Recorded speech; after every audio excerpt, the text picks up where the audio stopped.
Lagos, the nation's commercial capital. This is the News at 10. Live from Channels Television. Reporting tonight, Ayotunde Balogun.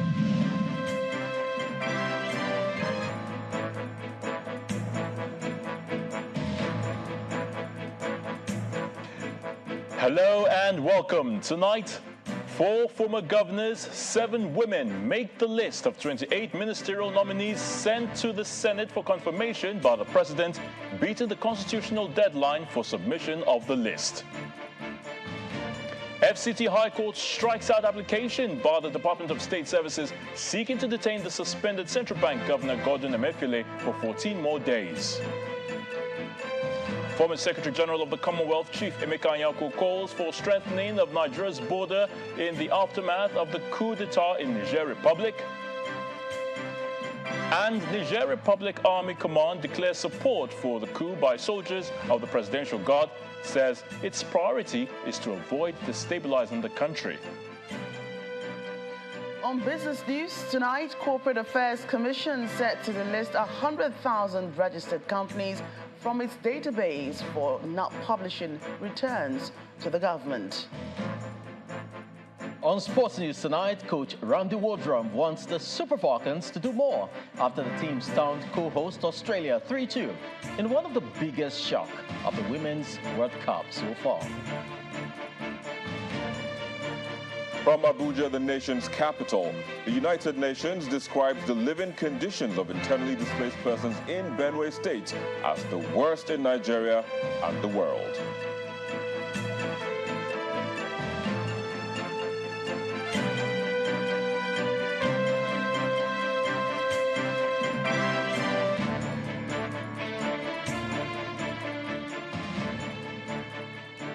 It is now official. The much-anticipated list of ministerial nominees from the President has finally been received by the Senate, beating the constitutional deadline for the submission. President of the Senate, Senator Godswill Akpabio, read the list of 28 nominees, which include 4 former governors, Nyesom Wike, Nasir El-Rufai, Senator Dave Umahi, and Abubakar Badru. The list also contains 7 females, Dr. Betta Edu, Dr. Doris Uzoka, Honorable Nkiruka Onyejocha, Mrs. Hanatu Musawa, Honorable Stella Okotete, Mrs. Iman Ibrahim, and Honorable Uju Kennedy Ohaneye. Our correspondent, Linda Kigbe, tells us more. It's the final plenary session in the Senate for the week, and the 60 days constitutional deadline looms for President Bola Tinubu to send a list of his ministerial nominees to the Senate for confirmation. A few minutes past 11 a.m., lawmakers begin to trickle into the chamber. In the gallery upstairs, the mood is expectant as journalists and observers wait in anticipation of the Senate President to read the correspondence from President Tinubu containing the ministerial list. In the chamber, senators huddle in groups, having private discussions as they await the arrival of the Senate President. By noon, it's obvious that the Senate President is running unusually late for plenary. He finally walks into the chamber by 5 minutes past 12.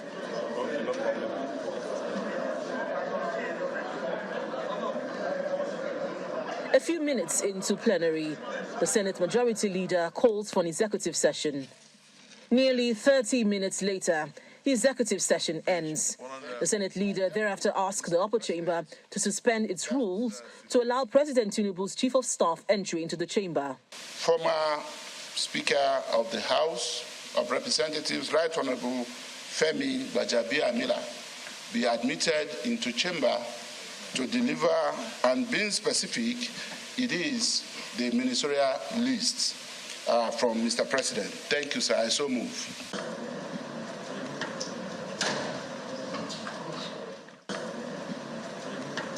Senator Akpabio proceeds to finally read the correspondence from President Tinubu with the names of 28 ministerial nominees.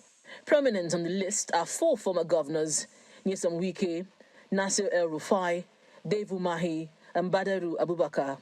Some former lawmakers made the cut.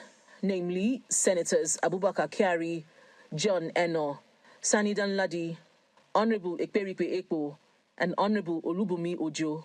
There are 7 female ministerial nominees: Mrs. Hanatu Musawa, Dr. Betta Edu, Dr. Doris Uzoka, Representative Nkiruka Onyejocha, Representative Stella Okotete, Mrs. Iman Ibrahim, and Representative Uju Ohaneye. Ambassador Yusuf Maitama Tuka, CON. 3. Architect Ahmad Dangiwa, Chief Uche Naji,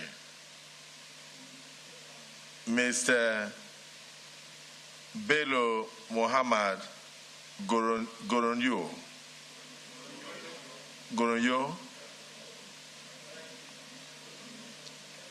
18. Mr. Dele Alake. While the Senate waits to receive the additional nominations, some lawmakers share their thoughts on the ministerial nominees and what to expect from the upcoming screening exercise. I am very highly impressed because most of them are technocrats, and the technocrats out of them are technocrats that have proven their worth, their capacity and ability in their chosen endeavors or careers. We just got 28 names, and we're expecting more. So we believe that between now and Monday, we should be able to get the complete list. But we're going to make do with the 28 that we have. So we have just called for their CVs, because we don't have any of their CVs. So I believe that by this weekend, we'll have the CVs. We're expecting to see the people come before the Senate for screening. They will answer questions, lots of questions, because these ministerial positions are not for patronizing people. We are looking at those who will be able to serve the Nigerian people. The Senate president did not disclose when President Bola Tinubu will send the remaining names of the ministerial nominees. But the screening of the 28 nominees is expected to begin on Monday, July 31st. From the National Assembly, Linda Akibe, Channels Television News.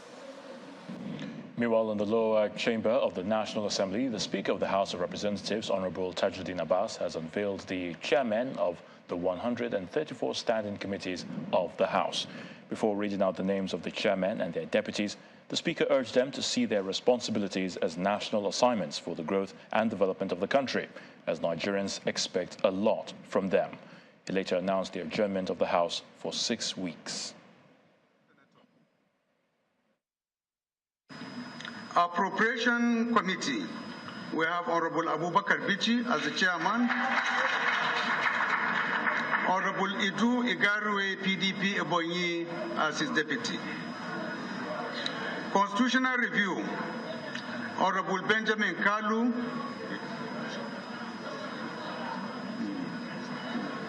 Honorable Benjamin Kalu Abia is the chairman of the committee, while Honorable Julius Eobere will deputize for him.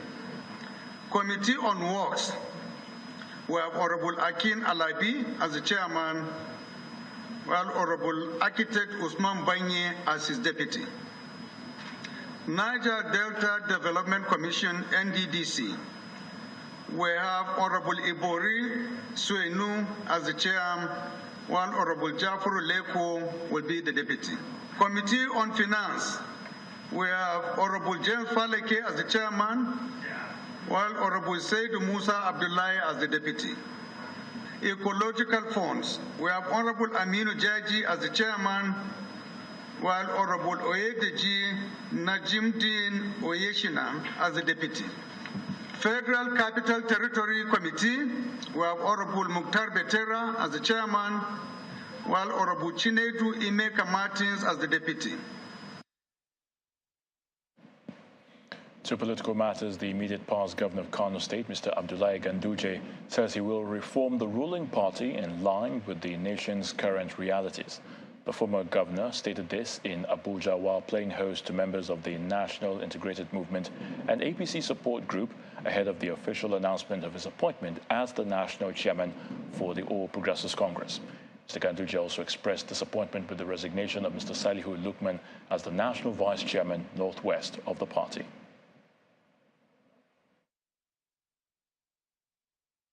When I heard it, I said it is very, very unfortunate. He shouldn't have resigned because he was only informing members of the public about his opinion. And that is all what democracy is. But since he has resigned, I think it's unfortunate. But I still believe having different views, different opinion in a political party is not an offense. Internal democracy, deepening and widening consultation, and also try to make the party functional throughout the year, not only during election time. More reforms will be introduced, and I believe we are taking this party to the next highest level, because political party is an institution of democracy, is the backbone of any government. We are to harness the demand of the people and make it the government agenda. Meanwhile, ahead of the November governorship election in Imo State, the candidate of Action Democratic Party, Mr. Kachi Mwoga, is advocating the need for effective security that will guarantee the protection of lives and property in the state and the entire southeast. Mr. Mwoga says although the primary responsibility of any government is the protection of lives and property, citizens have a role to guarantee the provision of security in the state and in the country as a whole. He was addressing a news conference in Abuja. Every Nigerian can tell you is that Imo needs to be secured. And that is the first business of anybody who is governor or wants to be governor of Imo State. But by the way, the first responsibility of government is to secure life and property. And we have a challenge in Imo State, but it's not insurmountable. It's something we know we can do something about. So the first thing Dr. Kachi Mwoga will do as governor of Imo State is to take responsibility of the security of Imo State. It's assumed that that should be natural, right? But the point is this: if you are the chief executive of a state and you continue to outsource the job by pointing and accusing fingers, oh, this person is responsible, this group is responsible, that group, it means you have outsourced that responsibility. I won't outsource it. I will take it. The ball will stop on my table. To the judiciary, Justice Hamza Muazu of the FCT High Court Abuja has struck out an application filed by the Department of State Services to secure an order to detain the suspended Central Bank Governor, Mr. Godwin Emefiele, for 14 more days, based on what they refer to as fresh evidence they have uncovered. The application, which was quietly filed by the lawyers from the service on Wednesday, came up before the vacation judge today. The judge struck out the application for being an abuse of court process and for lack of jurisdiction. The application follows the rearrest of Mr. Godwin Emefiele at the premises of the Federal High Court in Lagos by the security agency after he was granted bail by the court. In part two, after the break, the Nigeria police asked residents of Imo State and the southeast to go about their lawful businesses and shun the illegal sit-at-home order by the pro-Biafra group IPOB fixed for August the 31st. Please join us again.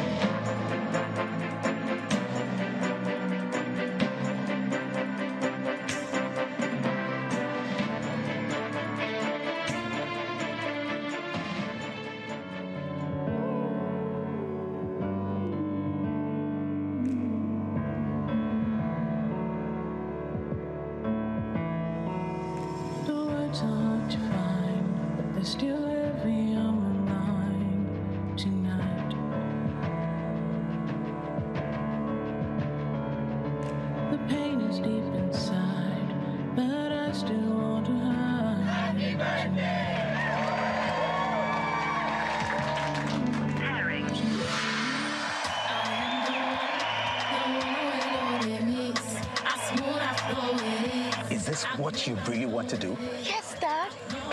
trying to show you. Fight for your dreams the advanced way with Glow LTE Advanced. The power of 3 data networks in one. Get a Glow SIM or dial *301#.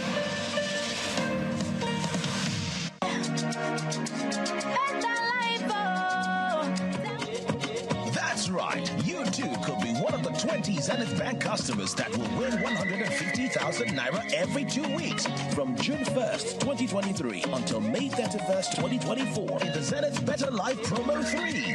To qualify, simply open a Zenith Bank account. For more information, visit www.zenithbank.com/betterlife. Live the better life with Zenith Bank. Discover Lipton's flavorful and balanced taste. We pick fine quality tea leaves from selected tea gardens around the world to give you Lipton Yellow Label's flavorful and balanced taste in every sip. I came to argue. He might think I'm desperate. Is this dress even fine? What if he doesn't like me? He's here. I'm his spec.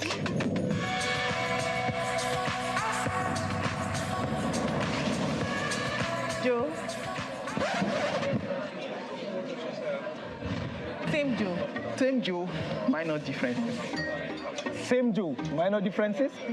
Don't even think about judging Joe, because you're probably just like him. Why is the name on your business bank account Ahmed Aminu and not your business name? Same business, different name, right? Stop impersonating your business and get an account in your business name with MoneyPoint. Whatever it takes to make sure you have a business account opened in your business name, we'll do it as your sure banker. See trouble. Is this not the same me? Open a bank account in your business name with MoneyPoint. Savlon Antiseptic Liquid kills over 99.9% of germs on your skin, leaving you free to live more. And it's formulated by Johnson & Johnson to keep you and your family protected.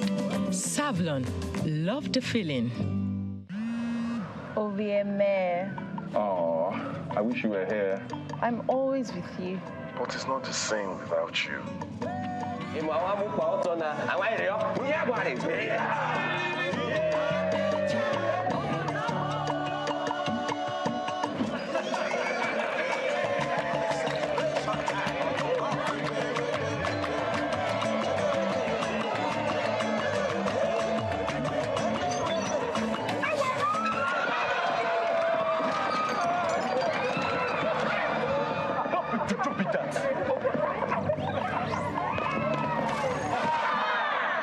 MTN 5G's amazing technology will change how we experience life and the internet.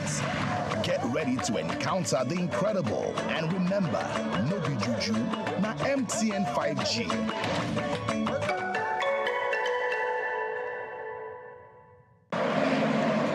In the heart of Abuja, at the center of the nation, arises a new exclusive community, a project of Paulton Morgan Holdings. From the developers of Grenadines Resort, Katampe, one of Nigeria's finest residential communities, we are excited to share our newest residential community, Rockhampton, by Grenadines Homes, a blend of nature, innovation, and functionality, put together to make an exquisite mountainside community.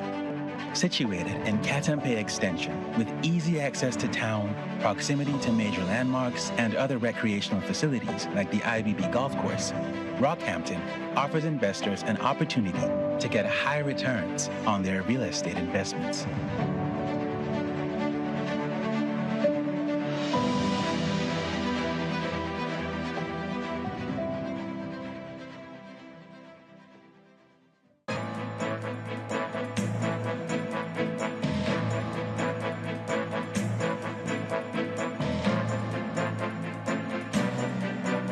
Welcome back. If you just joined us, you're watching the News at 10, coming to you live from Channels Television.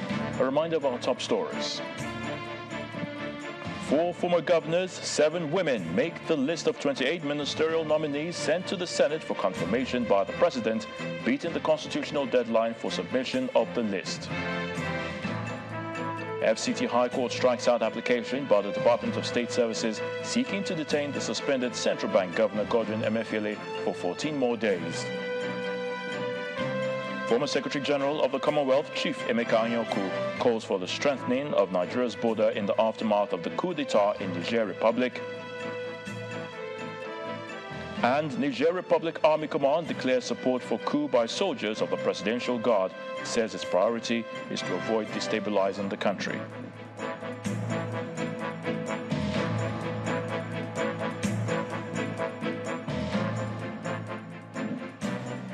Following the military coup in Niger Republic, former Secretary General of the Commonwealth, Chief Emeka Anyaoku, is urging the federal government to take extra measures to secure the nation's borders. Chief Anyaoku stated this during the annual Conference of Foreign Relations Professionals in Abuja, where former South African President Thabo Mbeki also advocated stronger ties among AU members. Our correspondent, Emanuela Ekele, reports. The former Secretary General of the Commonwealth, Chief Emeka Anyaoku, the Sultan of Sokoto, His Eminence Muhammad Saad Abubakar III, headlined the 5th annual conference of the Association of Foreign Relations Professionals of Nigeria in Abuja. The theme of the conference is foreign policy and governance, the ideals of democratic governance with Africa in focus.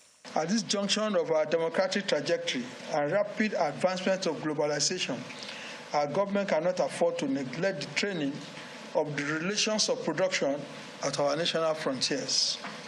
We know for a fact that there already exists sufficient documentation of foreign policy crafting and practice.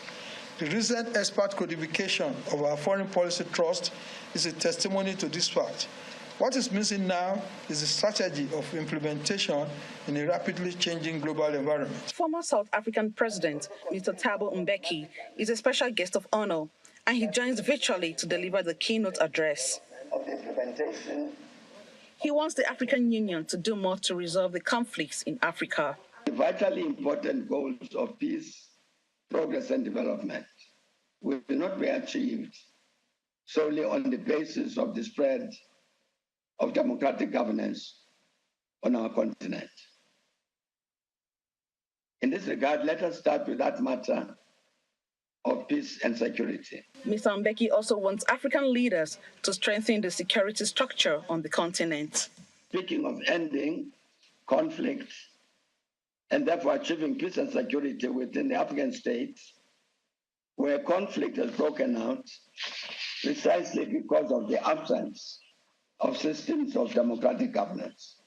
Stable democracy and development on the continent are also issues that some of the guests at the conference want African leaders to address. This is the time Nigeria needs a very strong foreign policy lead, not only of ECOWAS, not only of Africa, but the world. And we have so many excellent professionals in this country that can advise the government on the way forward. I think it's important for us to have a think on this issue and talk to the government on what we should do, what we could do, and what we must do. Ensuring governance for peace and stability in the individual sovereign states. Second, pursuing national development, including with effective collaboration among African states. And thirdly, playing a commensurate role in global affairs by a continent that contains over 40% of the world's crucial minerals and resources. He also speaks on the military coup in Niger Republic. The elements involved in the destabilization of Niger are not far from Nigeria. And so we should be very conscious. The view at the conference is that African leaders must take deliberate steps to address the issues bedeviling the continent to be able to play a pivotal role in global affairs. Emanuela Ekele, Channels Television News. In Imo State, the Nigeria police is allaying the fears of residents of the state and in the entire southeast that adequate security measures have been put in place to ensure that they go about their lawful businesses without fear or intimidation. This assurance comes as the August 31st deadline for the new sit-at-home directive by the proscribed indigenous people of Biafra IPOB approaches. The Assistant Inspector General of Police for Zone 9, Mr. Echeng, asked officers and men of the State Police Command to be combat ready to challenge any activity of non-state actors in the coming days.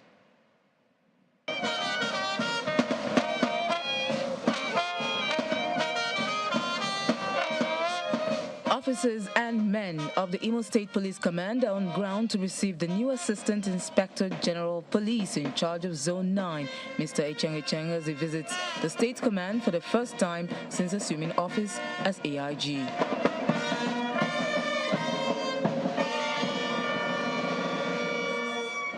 On the sit-at-home order by the proscribed indigenous people of Biafra, he assures the people of adequate security as he encourages them to come out and do their lawful businesses without fear of intimidation. These are people that know that their end is very near and they are trying to be relevant. And the social media is the one that's really giving them the space and the oxygen to breathe for now by making them relevant. They are on the run whether we like it or not. All I want to say that within the zone 9 comprising of Abia, Imo, and Ebonyi, we have put measures on ground because our duty here is to make sure that those people don't function, and we continue to do that. The good people of this state should go about their business. There is enough security on ground, and will continue to provide security on ground. In another part of Owerri, the state capital, the state government, through the Commissioner for Commerce, Trade and Investment, Simon Egbegbulem, is asking market men and women, artisans, and all business owners to shun the sit-at-home order and come out to do their legitimate businesses. I want to use this opportunity to appeal to our people, our traders, our businessmen and women to come out from Monday, that businesses should be open. They should all come out to do their normal businesses. Given the adverse effect of the sit-at-home order on the economy of Imo State, the state government says it will do all within its power to ensure that residents don't give in to the antics of the few bent on spreading fear across the state. Staying in the southeast, in Abia State, Governor Alex Oti has waded into the face-off between security agencies and traders at the Ariaria International Market in Aba. A statement by his Chief Press Secretary, Kazi Uko, explains that the governor today carried out an on-the-spot assessment of the area, which has become deserted following an attack by gunmen on the convoy of the Commissioner for Trade and Commerce, Chimezie Ukegbu, on Tuesday, which led to the death of 2 people. Following the visit by the governor, the traders and residents who were frightened by the presence of armed security men and kept away from the vicinity came out today, with the governor assuring them of safety and security, while vowing that the perpetrators of the attack will be brought to justice. In Zamfara State, bandits have attacked Talata Mafara town, where they shot 1 person and abducted 10 construction workers in the area. The incident occurred at about 11:30 p.m. yesterday when the bandits stormed the town and went straight to the residence of the former member of the House of Representatives who represented Talata Mafara Anka Federal Constituency, Kabiru Yahaya, but could not gain access to the house. Although police authorities in the state are yet to comment on the latest attack, a resident of the area, Abdullahi Mafara, told Channels Television that residents thought they were visitors because they all came dressed in white robes, but later discovered that they were bandits carrying deadly weapons. According to him, the bandits later went from house to house, knocking on people's doors, whisking away anyone that came out. Speaking further, Abdullahi Marafa said the residents put out a distress call to the troops, who responded swiftly and engaged the bandits in a gun duel, which forced them to flee the town. 2 persons have been reported killed by operatives of the National Drug Law Enforcement Agency, the NDLEA, at Idioro in the Imoshin area of Lagos State. The Channels Television gathered that NDLEA officials in a commando style stormed the area last night with the intention of raiding the drug den in the community. The operation, which lasted for hours, saw the officers shooting sporadically while they faced resistance by some youth in the area. In the process, stray bullets from the operatives hit at least 2 persons in that community. A source at the agency confirmed to our correspondent that over 250 wraps of substance suspected to be cannabis sativa, 3 suspects and a vehicle suspected to belong to a drug kingpin were seized, but then could not confirm the actual number of casualties. This incident comes about 2 weeks after another raid by NDLEA officials, which resulted in the killing of a 2-year-old boy in Okpanam, Delta State. Let's head to the nation's capital now, where Victor Matthias is on standby to give us the very latest from our Abuja studios. Hello, Victor. Hello, Ayotunde. It's good to see you and welcome to the nation's capital. Now, the UN says Benue State is the worst hit in the living conditions of internally displaced persons in Nigeria and the world. As a result, the UN says it is offering to find a long-term solution to the farmer-herder crisis, which has led to the displacement of millions of people in the country. The UN resident coordinator to Nigeria, Mr. Matthias Schmaler, made the pledge at a meeting with Governor Hyacinth Alia in Makurdi, the Benue State capital, after visiting some of the displaced person camps in the state.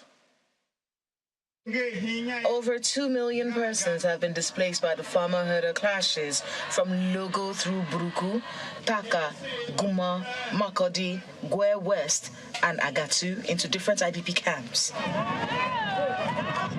This camp at the North Bank axis of the state has not been officially recognized and provided for by government since 2019. The visiting United Nations delegation see it as the worst in the country. I have seen IDPs and IDP camps all over the world. What I have seen here today is amongst the worst situations I've seen, including compared to other places in Nigeria like the Northeast. So really, this can leave no one untouched to see 14,000 people, as we're told. On citing the governor, Hyacinth Alia, and the UN delegation, the IDPs burst into wild jubilation and celebration.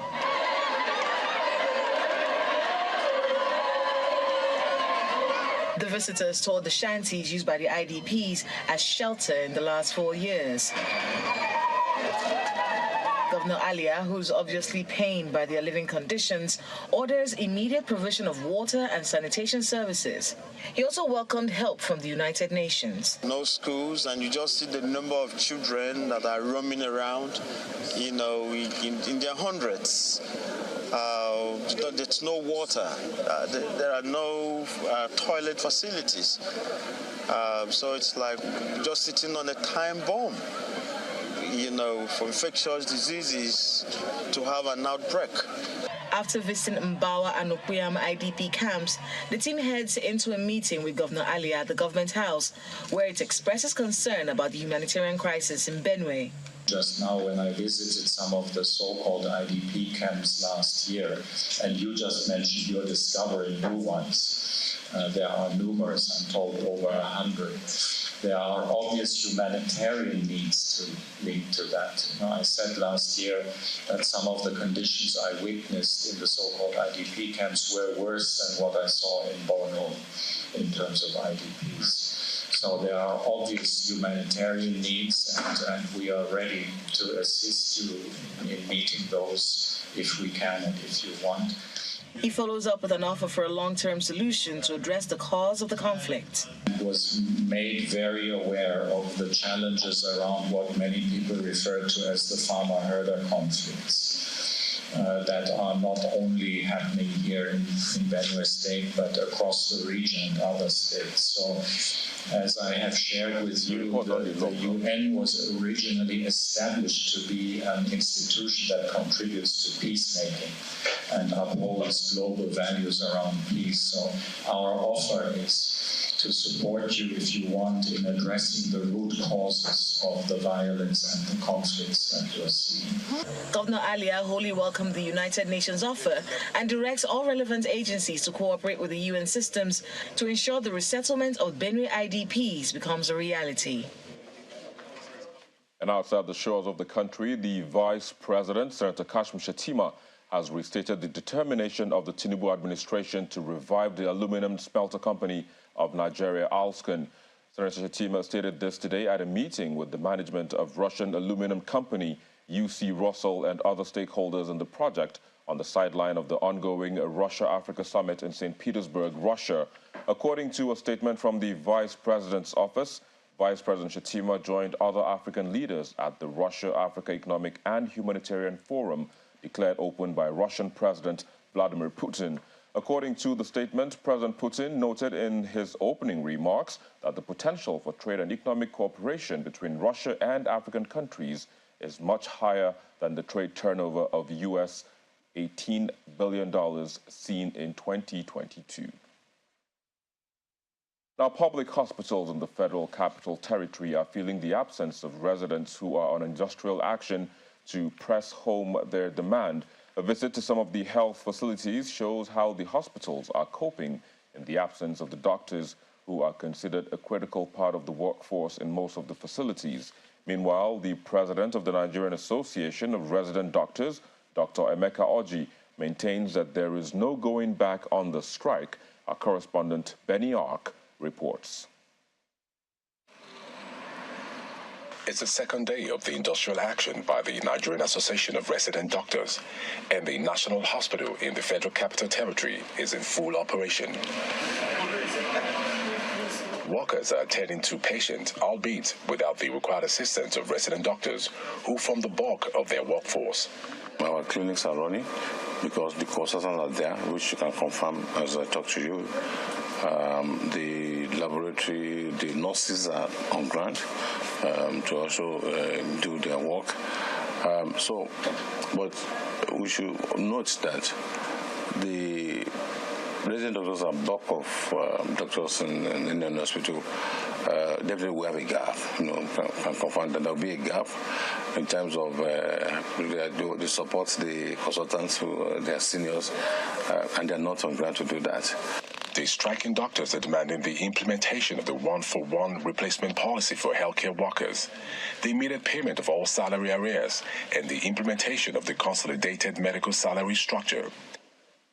An earlier ultimatum by the association expired on July 19, and negotiations with the government is not making headway. We have been on most of these issues for a long time now, and all we've been getting from government is the usual promises.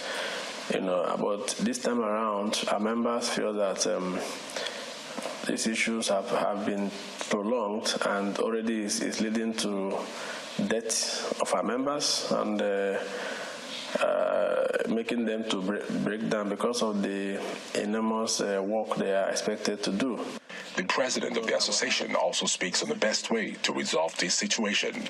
The government has got to take a stand on whether they want to address the challenges in the health sector. We don't want the usual rhetorics. If they want to address the challenge, everybody knows, even they know what the challenges are, but the issue is, are they willing to address it? Okay, and we expect the citizens of this country to understand that what we are fighting for is for them.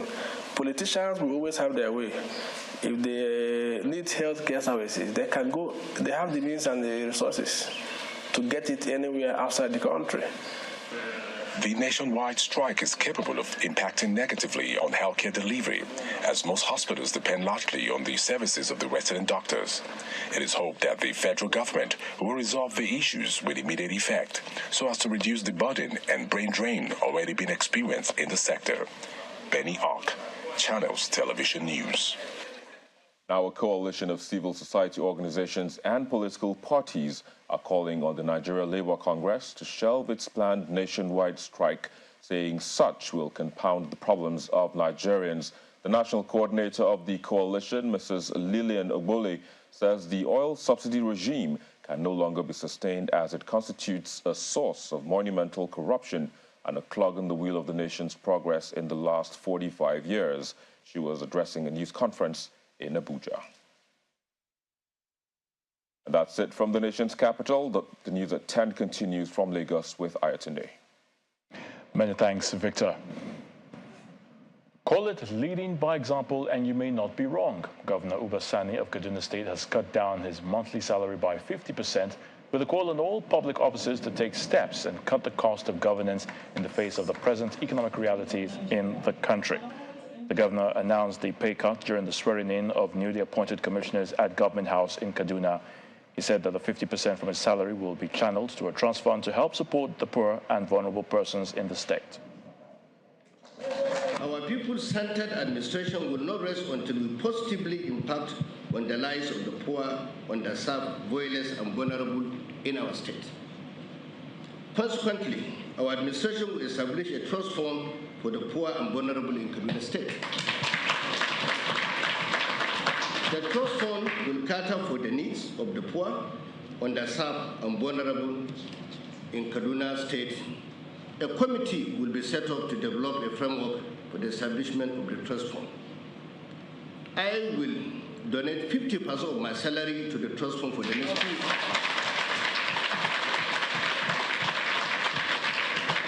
This is part of my sacrifice toward reducing the cost of governance in Kaduna State and to better the lives of the poor, underserved, and vulnerable in our state. As commissioners, you carry a big body. The formulation and effective implementation of policies and programs of government rests on your shoulders. You must adopt the inclusive approach to leadership. You must build a team. Everybody is important. Don't be a lone ranger. Non-interest financial institution Jais Bank has held its annual general meeting with shareholders applauding the performance of the bank for a dividend of 5 kobo per share. The management made the announcement at the bank's annual general meeting held in Kano, northwest Nigeria. The board notes that despite the challenging operational environment, the bank still maintained its performance trajectory on a year-on-year basis.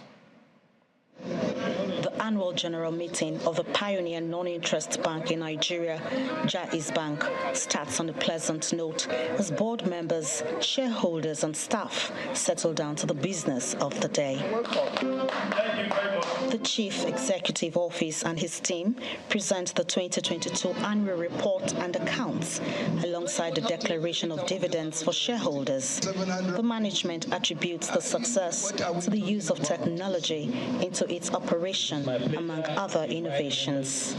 You see, in there, you look at the profitability has grown up, the dividend, because any shareholder is always after the dividend, even though that is not the key thing, but the dividend has moved from 4 kobo to 5 kobo, which represent about 25% increase. So this is all a highlight. A young bank that started with 3 branches, and alhamdulillah, now we're talking of 47 branches.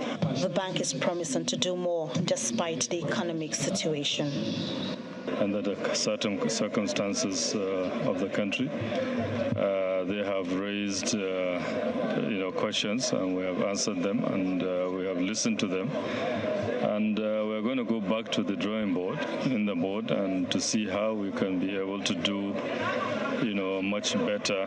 The major sources of our success is the customer focus, customer centricity, the innovation. We have new products, the SME, that is the medium, small, and micro enterprises. We have new products.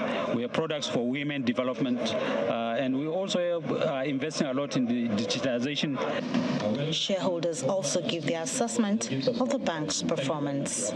For us as shareholders, we are very delighted because Jais Bank has been growing, rapidly, and then of course they are the bank that have been consistent now in dividend payment, growing their asset base and equally growing in terms of their profitability. In an economy that has been shrinking in a very difficult year, but the bank still was able to, achieve this type of, profit. The bank promises to continue delivering to its shareholders as it recorded 29% increase in gross revenue of 33.29 billion naira for the period ended December 31st, 2022. It's time now for some business news with Jocko Rogers. Banking so easy, so simple. Dial *894# now to experience it. You first, First Bank.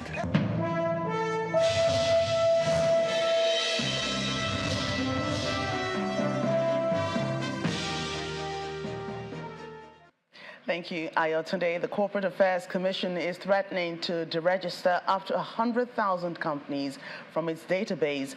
Registrar General of the Commission, Mr. Garba Abubakar, says the affected companies are those which have failed to file annual returns in the last 10 years. According to the CAC, names of the affected companies will be published on the Commission's website, and they will be given 4 weeks within which to respond, failure of which they will be struck off the Commission's database. By law, the erring companies will first be notified of the CAC's plans as enshrined in Section 692 of the CAMA 2020, which also allows them to be relisted upon payment of outstanding debts and an order of a court. As part of efforts to boost intra-African trade, the Nigeria Central Bank has pegged the amount of dollars to be transacted on the Pan-African Payment and Settlement System at $200,000 per quarter for authorized dealer banks, while regular customers get $20,000 per quarter. All transactions are to be settled using the CBN's foreign exchange rate. Last month, the Pan-African Payment and Settlement System signed a memorandum of understanding with 5 African multinational commercial banking groups for seamless cross-border trade payments. And Nigeria has the opportunity to drive positive changes through focused promotion of environmental, social, and governance investing, and that's according to the Securities and Exchange Commission. Director General of the SEC, Mr. Lamido Yuguda, says the Commission remains committed to the promotion of sustainable financing through the formulation of requisite guidelines for market stakeholders. According to the SEC boss, rules on green bonds have already facilitated 3 issuances, which have provided essential funding for green projects in sectors such as power, water, and agriculture. The European Central Bank has lifted its interest rates for the 9th time in a row following the U.S. Federal Reserve's hike on Wednesday. ECB President Christine Lagarde and the rest of the Governing Council opted for a 25 basis point increase, taking key interest rates to 3.75%, the highest level in 22 years. This comes as inflation in the Eurozone continues to decline, with headline inflation reading dropping to 5.5% in June from 6.1% in May. And here in Nigeria, the equities market sustained negative sentiments in today's trading session as investors continued a profit-taking spree. Willie Bong tells us more.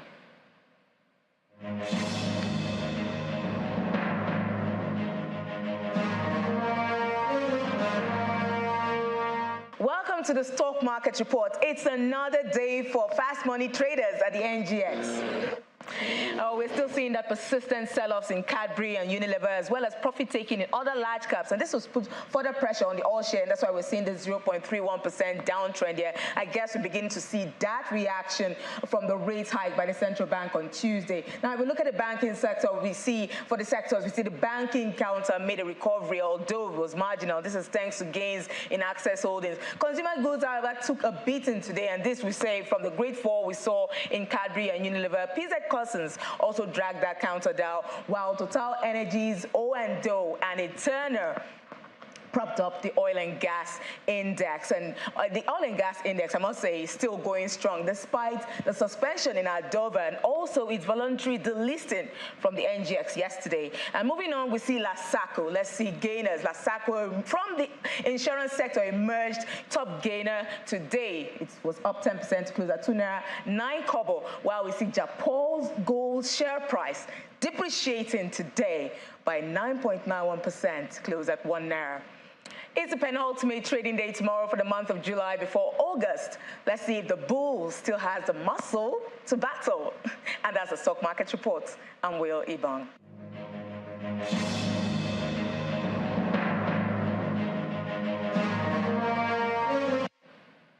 Thanks, Will.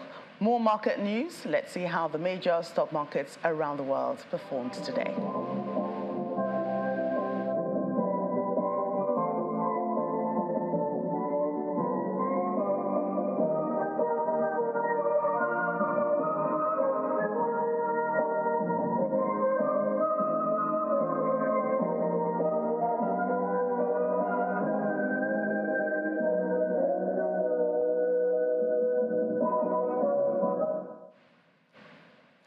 That's Business News Tonight. Aya today has the rest of the news at 10. Banking so easy, so simple. Dial *894# now to experience it. You first, First Bank.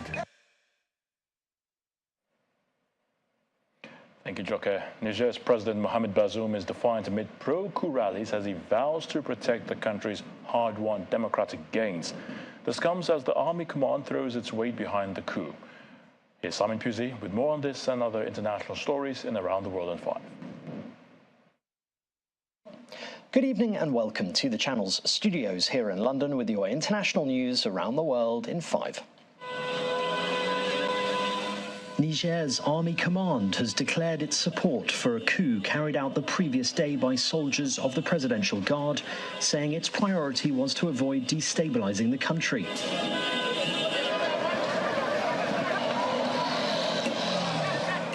But Niger is nothing but stable now, with hundreds of people setting fires to vehicles and buildings, while young men looted motorbikes, chairs and other supplies from the president's party office.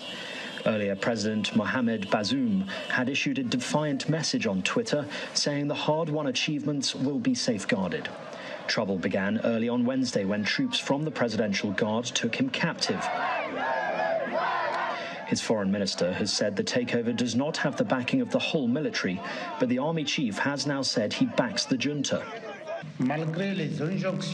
On state television, the army announced that political activities had been suspended until further notice. They said they have dissolved the constitution, suspended all institutions, and closed the nation's borders. The United States Secretary of State called for the president's immediate release. I spoke with President Bazoum earlier this morning and made clear that the United States resolutely supports him as the democratically elected president of Niger. We call for his immediate release. We condemn any effort to seize power by force. We're actively engaged with the Niger government, but also with partners in the region and around the world. We'll continue to do so until the situation is resolved appropriately. The Russian president has told African leaders at a summit that Moscow is ready to work with them on the development of their finances and to use regional currencies for trade payments.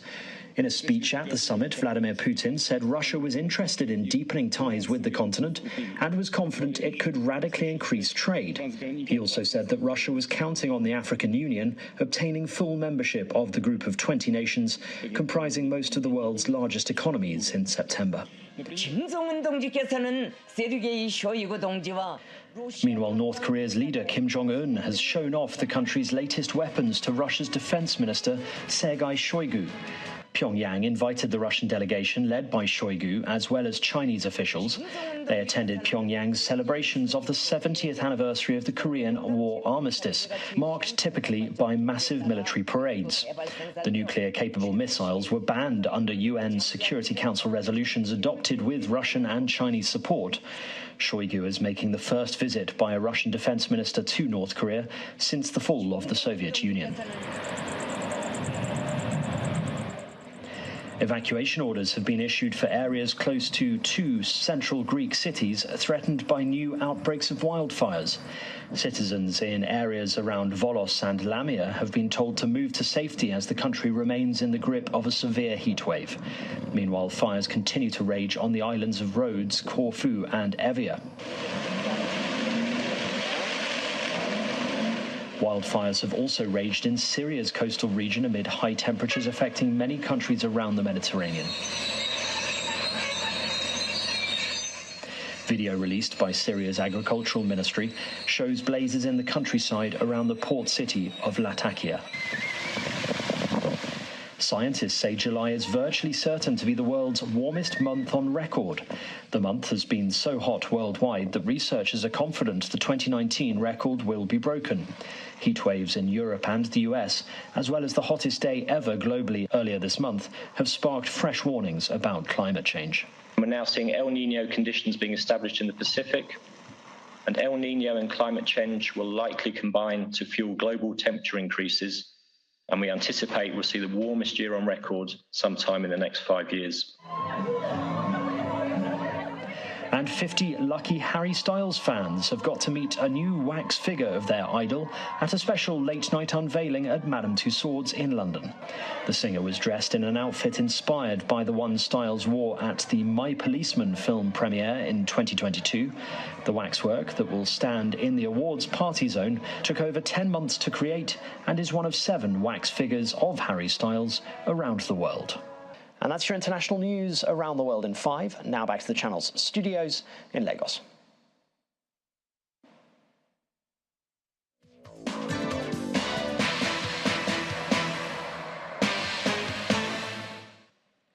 Thank you, Simon. Welcome to Sports News. Super Falcons coach Randy Waldrum has admits that he is relieved after his side stunned co-host Australia 3-2 to brighten their chances of reaching the last 16 at the FIFA Women's World Cup. Waldrum, who commended the winning mentality in the team, says there is work to do ahead of the final group game against already eliminated Ireland on Monday. I think they're still singing and dancing right now. I can't get in there and get a word in edgewise. You know, obviously an amazing feeling, and I'm so proud of these players because so many people didn't believe. So many didn't believe in me, didn't believe in the team. And the one thing that we have done is we've talked about believing in each other, and the strength of our success is going to be in the unity of the team.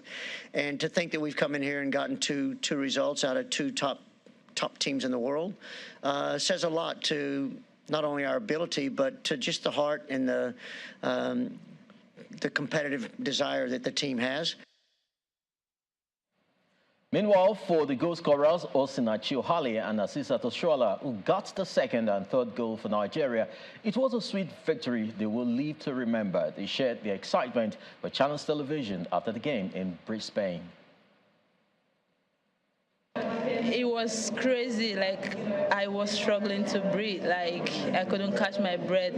And they didn't know, my teammate didn't know what was happening to me. Like, they came jumping at me and all of that. It was when they realized, like, oh, they had to back up. But I'm happy I got the goal for my team. I'm happy I continued, I finished the game, so I'm cool. I'm a team player. I don't care the minutes I play. I'm just always ready to go out and give my 100% effort, and also to help the team get the 3 points or whatever point we need.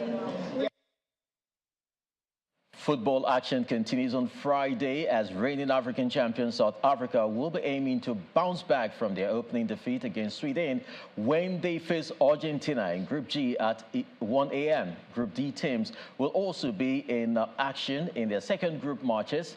First game will be between England and Denmark at 9:30 a.m., while at 12 noon China will file out against Haiti. That's it on Sports News. It's back to you, Ayotunde.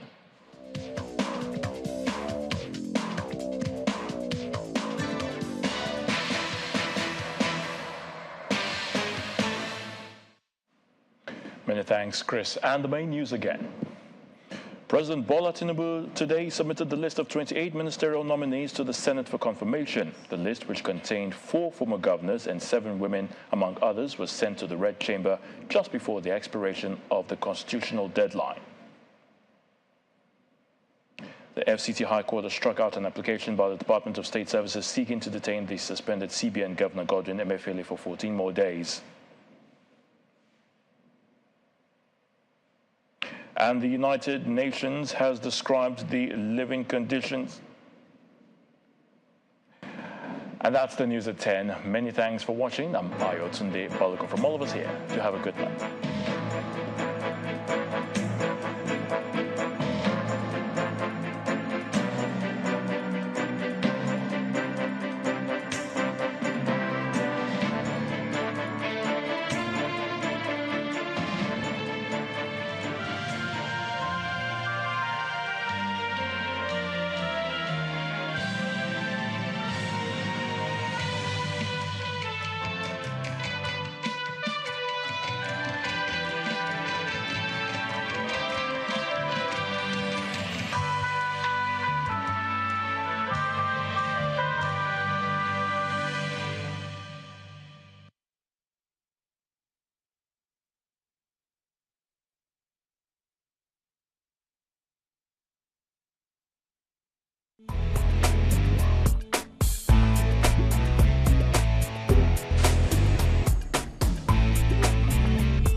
Hello and welcome to another fantastic episode